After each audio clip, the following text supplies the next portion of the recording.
শিক্ষা দেওয়া খরচ। নামাজ পড়তে পারে, রোজা রাখতে পারে, তার জন্য ফরজিয়াত অত্যন্ত জরুরি যে ইলম,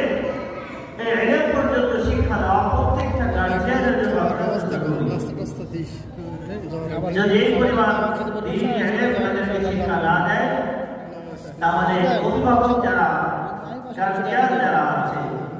তারা আল্লাহ তাআলার কাছে তাদের জবাবদিহিতা করবে। আর একজন ছোট্ট বাচ্চা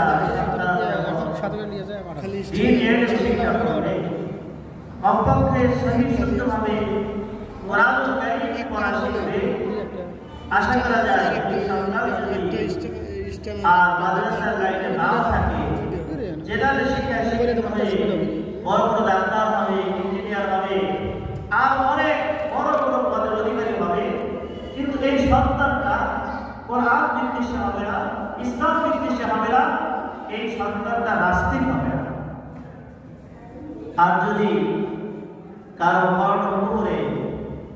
যদি তার ছোট্ট বুঝতে চালন করে কোরআন কারীম শিক্ষার যদি আলো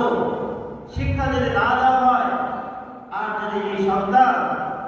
কিয়ামতের দিন যদি এই শিক্ষা না পাওয়ার কারণে